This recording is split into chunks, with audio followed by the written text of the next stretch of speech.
15, 16 பாருங்க. 10ல 14, 15, 16.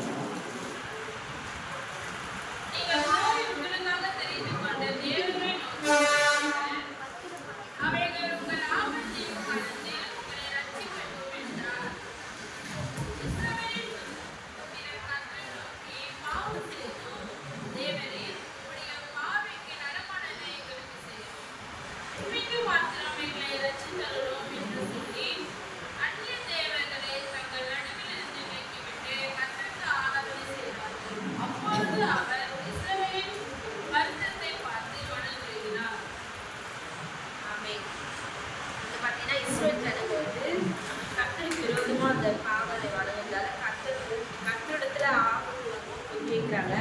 ஆனா கர்த்தர் என்ன சொல்றாருன்னா, நீங்க வணங்குறீங்கன்னா அவங்களே உங்களை ரட்சிக்கிறேன்னு சொல்லிட்டு சொல்றாரு. ஆனா இஸ்ரவேல் ஜனங்கள் என்ன பண்றாங்கன்னா, நாங்க பாவம் செஞ்சோம் அப்படின்னு சொல்லிட்டு கர்த்தரிடத்துல அவங்களை தாழ்த்தி கேட்கிறாங்க, எங்களை ரட்சிக்கிறோம்னு சொல்லிட்டு உங்க பார்வைக்கு நலமானது எங்களுக்கு செய்யுங்கன்னு சொல்லிட்டு இஸ்ரவேல் ஜனங்கள் கர்த்தரிடத்துல கேட்கிறாங்க. அப்புறமா கர்த்தர் என்ன பண்றாருன்னா, அவங்களுடைய இதுவை பார்த்து அவங்களுடைய வருத்தத்தை கர்த்தர் கண்டு என்ன பண்ணுறாருன்னா, மனதுருகி அவங்களுக்கு கர்த்தர் உதவி செய்கிறார் அவங்க ஆபத்தில். ஏன்னா அவங்க கர்த்தருக்கு விரோதமான காரியங்களை செய்யும் போது கர்த்தருக்கு கோபம் வருது.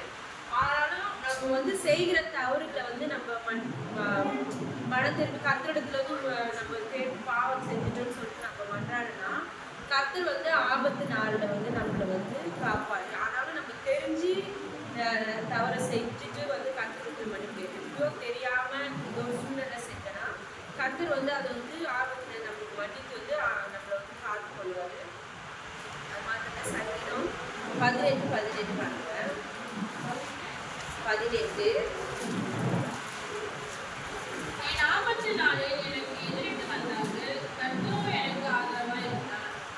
நம்மளுடைய ஆபத்து நேரங்கள்ல நம்மளை எதிர்த்து எந்த ஆபத்து வந்தாலும் கர்த்தர் என்ன பண்ணுவாருன்னா, அது நமக்கு ஆதரவா இருப்பாரு. நம்மளோட கூட இருந்து நம்மளுடைய பிரச்சனைகள் எல்லாவற்றையும் கர்த்தர் என்ன பண்ணுவாருன்னா மாற்றுவார். அது மாத்திர சங்கீதம் 21 கூட பாருங்க. ஆபத்து நாளிலே கர்த்தர்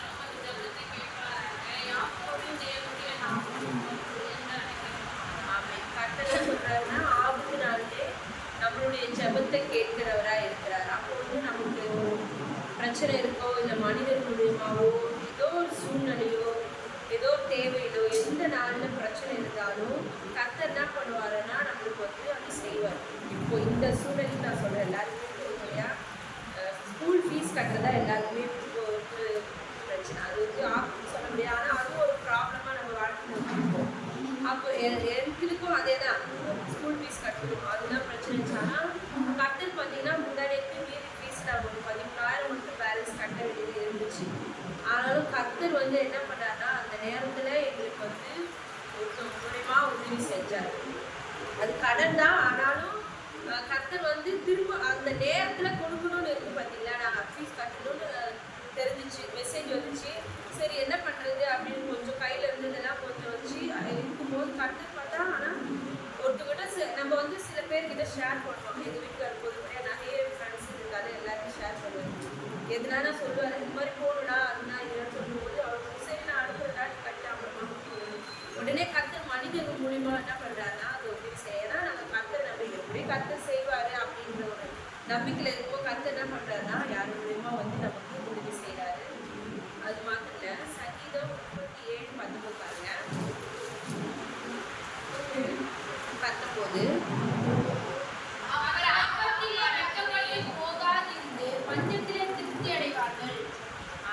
அவர்கள் ஆபத்து காலத்திலே வெக்கப்பட்டு போகாதிருந்து பஞ்ச காலத்தில் கர்த்தர் வார்த்தை மூலமா நம்ம சொல்றாரு. ஆபத்து காலத்துல கூட நம்ம என்ன பண்ண, யார் முன்னாடி வெக்கப்பட விட மாட்டேன், உங்களை காத்து கொள்வேன். நம்ம வீட்டுல பஞ்சம் இல்லாதபடி நம்ம கை பிரயாசத்தை கர்த்தர் ஆசிர்வதிப்பார் சொல்லிட்டு வசனத்தின் மூலமா நமக்கு சொல்றாரு. அப்போ நம்ம யாரை நம்பணும்னா கர்த்தரை தான் நம்பணும். கர்த்தர் செய்வாரு அப்படின்னு சொல்லிட்டு நம்ம நம்பணும்னா எந்த நேரத்துல எந்த இடத்துல நம்ம என்ன பண்ண மாட்டாருன்னா அந்த ஆபத்து காலத்துல நம்ம போகாதபடி நம்ம கையின் பிரயாசத்தை ஆசிர்வதி ஏதோ ஒரு வழியில கர்த்தர் நமக்கு உதவி செய்வாரு. அது மாதிரி சங்கீதம்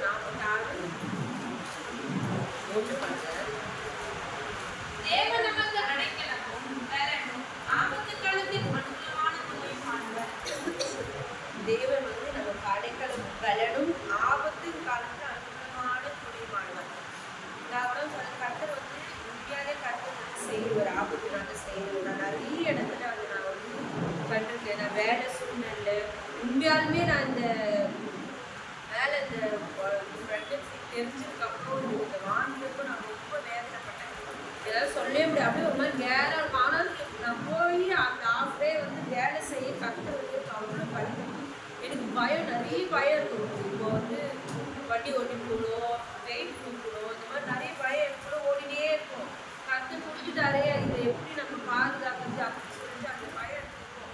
ஆனாலும் நான் என்ன பண்ணுவேன்னா அங்கே போயிட்டு பாட்டு வச்சுட்டு நம்மளும் இசைப்பு பாட்டு செல்லில் வச்சுட்டு கேட்டுனே அது பாடினே தான் வேலை செய்வேன். அது என் சின்ன பொண்ணு அதுக்காகவே நான் கூட்டிகிட்டு போயிடுவேன். எனக்கு அந்த டென்ஷன் இருக்கக்கூடாது. அவள் வந்து எதனா வந்து நம்ம கூட பேசிட்டு இருப்பா, அதனால ரிலாக்ஸாக இருக்குன்னு சொல்லுவாங்க. ஆனாலும் இந்த 4 மாதம் நான் வேலைக்கு போகும்போது கற்று வந்து எந்த இது நான் வண்டி ஓட்டின்னு தான் போவேன், பள்ளத்தில் எல்லாம் இடத்துலையும் போவேன். ஆனால் ஒரு எந்த இதுவும் விளைவு எதுவும் வராதபடி கற்று வந்து என்னை வந்து நல்லபடியாக பாதுகாத்து இப்போ வந்து எனக்கு கொஞ்சம் ரிலாக்ஸ் ஆகிறதுக்கு கொஞ்சம் கற்று வந்து என்னோட இது உதவி செஞ்சார். அது மாத்திரம் 50-15 பாருங்க. ஆபத்துக்காலத்தை என்னை நோக்கி கூப்பிட்டு நான் உன்னை விடுவிப்பேன், நீ என்னை மகிமைப்படுத்துவாய். ஆபத்து காலத்துல நம்ம வந்து கர்த்தரை நோக்கி கூப்பிடும்போது கர்த்தர் என்ன பண்ணுவாருன்னா நம்மளை விடுவிக்க வல்லவராக இருக்கிறார். அப்போ கர்த்தர் வந்து நம்மளுக்கு செய்த நன்மை என்ன பண்ணணும்னா நம்ம வந்து அவருக்கு வந்து நன்றி செலுத்தணும். கர்த்தர் நமக்கு செஞ்சு நம்ம கேட்குறோம், ஆபத்து வரும்போது கேட்குறோம், கேட்டு அதை பெற்றுக்கொள்ளுட்டு என்ன பண்ணுறோம், நம்ம மாட்டு அப்படியே அப்படின்னு சொல்லிட்டு போயிடக்கூடாது. கர்த்தர் நமக்கு செஞ்சதை நமக்கு கொடுத்ததை என்ன பண்ணோம்னா கர்த்தாவே நமக்கு கொடுத்ததுக்கு நன்றி சொல்லிட்டு நம்ம கர்த்தருக்கு சொல்லணும். கர்த்தருக்கு சொல்லும்போது எங்கிட்ட இங்கே எப்படியோ ஏதோ சமாளிச்சிடலாம், எப்படி கட்டிட்டேன் எப்படி அதான் சொன்னால் எல்லாமே கர்த்தர் தான் செய்கிறாரு. கர்த்தர்னா நீ நன்றி சொல்லணும். நான் வண்டியில் போக கூட பேசினே போவேன், எப்படி எல்லாமே கர்த்தருக்கு செய்கிறாரு. அதில் தான் நம்மளுக்கு வந்து எந்த இருக்கிற குறைவான இது இருந்தாலும் ஆனால் ரொம்ப இதுவும் இல்லைன்னு நம்மளால சொல்ல முடியாது. எப்பவுமே எல்லாமே இருக்கிற மாதிரி கர்த்தர் என்ன பண்ணுறாருன்னா நடத்துறாரு. வேலை வந்து பெருசு இப்போ இந்த வெயில் காலத்தில் தான் இந்த ஏசி வேலைலாம் அதிகமாக இருக்கும். மற்றபடி நார்மலான டைமில் வேலை கம்மியாக இருக்கும். ஆனால் எப்படியோ ஒரு வழியில் வந்து கர்த்தர் ஏதோ ஒரு வருமானத்தை வந்து நம்ம கொடுக்குறாரு பார்த்தீங்களா. அதுதான் வந்து கர்த்தர் நம்மளுடைய இக்கட்டு நேரம் எந்த சூழ்நிலையும் வந்து நம்ம என்ன பண்ணுவோம்னா விடியுது நம்மளுக்கு கூட இருந்து பாதுகாக்க நம்ம தேவை செய்யலாம். அப்போ வந்து நம்ம என்ன பண்ணால் கர்த்தரை செய்ததை வந்து அனுபவிப்பு சொல்லி ஒரு நன்றி செலுத்தணும். அது மறக்காம கர்த்தர் தான் ஒவ்வொரு நாளும் நடத்துறாரு. நான் பசங்க கூட வீட்டில் ஜபத்தில் கூட நான் சொல்லுவேன், நீ வந்து எப்பவுமே பண்ணுற ஜபத்தை பண்ணணும். நம்ம திரும்ப மாற்றி ஜபத்தை நான் மாற்றி சொல்லிட்டு இருக்கேன். கர்த்தர் வந்து உங்களுக்கு தினசரி சாப்பாடு உணவு கொடுக்குறாரு, உடல் கொடுக்குறாரு, நல்ல வீடு கொடுக்குறாரு. இதை கொடுத்து நீ வந்து ஜெபி எப்பவுமே பண்ண ஜபமே பண்ணாத அந்த நான் அவருக்கு மாற்றி நான் சொல்லுவேன். ஏன்னா கர்த்தர் வந்து நம்மளுக்கு தினசரி நிறைய இது செய்கிறாரு. நம்மளுக்கு வாழ்க்கை நம்ம உயிரோடு நிற்கிறோன்னா அதுவே கர்த்தருடைய இதுதான். அப்படின்றப்போ அப்போ நம்மளுக்கு வருகிற எல்லா சூழ்நிலையும் வந்து கர்த்தர் நம்ம நன்மை செய்கிறாரு இல்லையா. நம்ம கையில் இருக்கோ இல்லையா, நம்ம ஒரு நாள் ஆகாரம் 3 வேளைக்கு நல்லா திருப்தியாக சாப்பிட்றோமா, அப்போ வந்து கர்த்தர் வந்து எல்லா சூழ்நிலையும் நம்மளுக்கு ஆபத்தில் வந்து என்ன பண்ணுறோன்னா நம்ம தேவையில் நமக்கு சந்திக்கும் போது நம்ம கர்த்தருக்கு வந்து நன்றி செலுத்தணும். அப்போ ஜெபிக்கும் போது நன்றி சொல்லி ஜெபி. எனக்கு இப்படின்னு அவர் சொல்லி ஜெபிக்காத, நன்றி எனக்கு இதை கொடுத்தீங்களே நன்றி, இதை கொடுத்தீங்களே நன்றி அப்படி ஜெபம் அப்படின்னு சொல்லிட்டு நான் சொல்லுவேன்.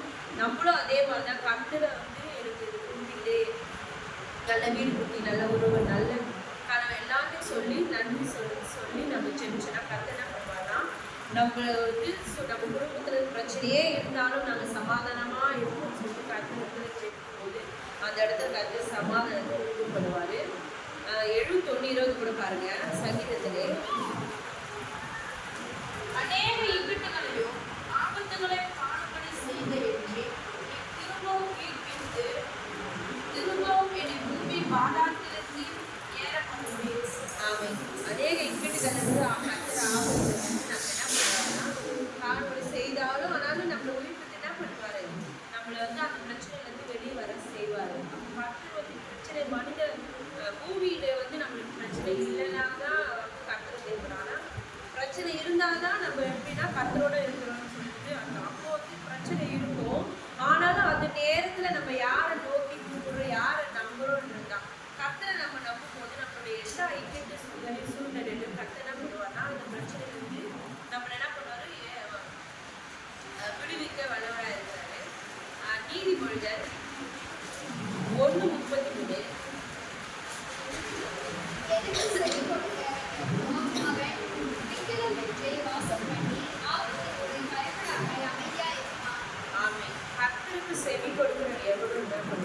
பயமின்றி வாழ்வான். அப்போ வந்து நம்மளுடைய இது யார் மேல இருக்குன்னா கர்த்தர் மேல இருக்கும்.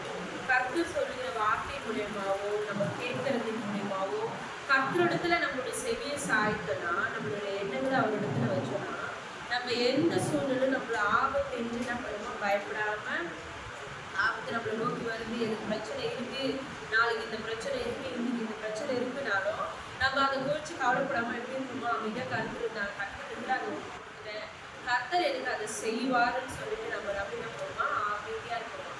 அப்போ நம்ம அமைதியாக இருக்கும்போது கர்த்தர் என்ன பண்ணுவாரா அந்த ஆபத்துல நமக்காக அவர் வந்து யுத்தம் பண்ணுவார். ஏன்னா அவர் நிறைய வார்த்தை மூலியமா நமக்கு சொல்லியிருக்காரு. கர்த்தர் நிறைய வாக்கு கர்த்தரை கொடுத்த தேவை வந்து நம்ம கர்த்தரை நம்பி இருக்கும்போது கண்டிப்பா நம்மளுடைய எல்லா ஆபத்துலையும் நம்ம கர்த்தரை நம்பி அவரிடத்துல எனக்கு செய்வாரு நம்ம விட்டுட்டோம்னா அந்த இடத்துல கர்த்தர் என்ன பண்ணுவாரு கண்டிப்பா நமக்கு செய்வாரு. பிரசங்கி 9:12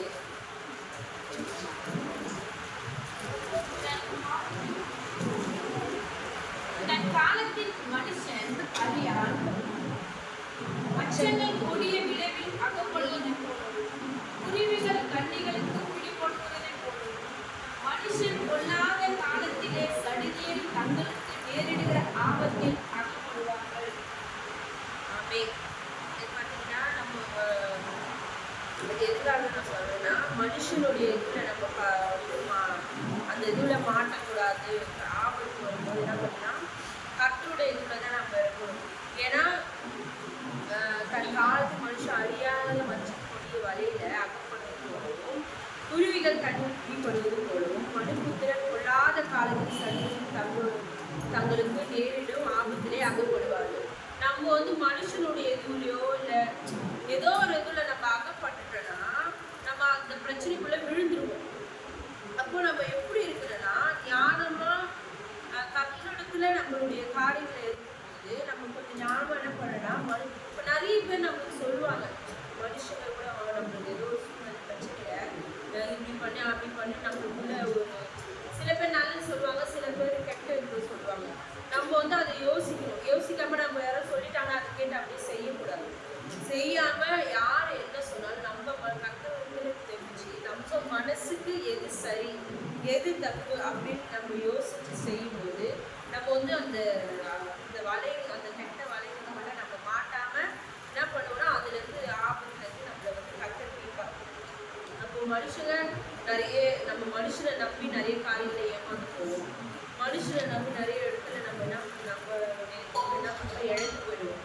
ஆனா நம்ம கர்த்தரை நம்பும்போது கர்த்தர் என்ன பண்ணுவோம். இப்போ எனக்கே இந்த லீவு முடிச்சு போகும்போது என்னுடைய டெலிவரிக்காக நான் முன்னாடியே ஒரு ஆள் வந்து அவங்களுக்கு 3 மாதத்துக்கு வேலை செய்ய ஆள் வந்து நான் ஏற்பாடு பண்ணிட்டு வரும்போது எனக்கு ஸ்கூல்லேருந்து சொல்லியிருக்காங்க.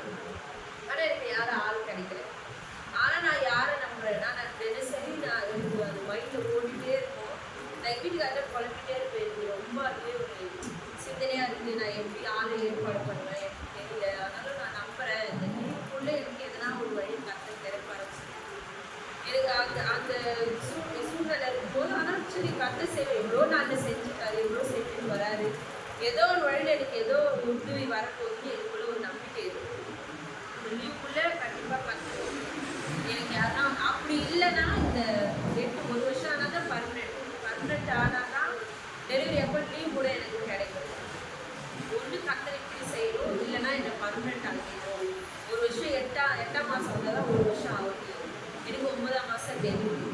அப்புறம் சொன்னேன் ஒன்று கடவுள் வந்து எனக்கு பர்மனெண்ட் ஆகி இல்லையா எனக்கு ஒரு ஆளை வந்து ஏற்பாடு நான் தேடுறேன்.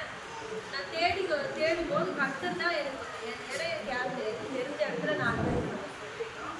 ஆனால் கர்த்தர் தான் எனக்கு வந்து அந்த வழியை திறக்கணும். கர்த்தர் தான் ஒரு ஆள் நம்பிக்கையான ஆள். எல்லாம் ஸ்கூல் வேலைன்றதால சமைக்கிறது தான் அவங்க எல்லாருமே சொல்றது நம்பிக்கையான ஆளாக இருக்கணும். குழந்தைங்க பார்த்து சமைக்கிற ஆளாக இருக்கும். அந்த மாதிரி நிறைய காரம் இருக்கிறதால அவங்க ஒரு ப்ரெஷர் இருக்குது. அதனால் நான் கர்த்தருக்கு சொல்றது நம்பிக்கையான ஆள் நல்ல ஒரு ஆளாக இருக்கணும். கர்த்தர் தான் எனக்கு இந்த மாதத்துல இந்த முடிவுக்குள்ள ஏதோ ஒரு பதில வந்து கர்த்தர் எனக்கு நல்ல இதுவாக கொடுத்து நான் நம்பிக்கையோட இருக்கேன். அதுக்கேற்றபடி கர்த்தரை நான் நம்புறபடி அந்த ஆபத்து நேரத்தில் கர்த்தர் வந்து எனக்கு செய்கிற மாதிரி முழுக்க வந்து கர்த்தர் செய்வார். கர்த்தரை நம்பி நம்ம அவங்களுக்கு எல்லா காரியத்திலும்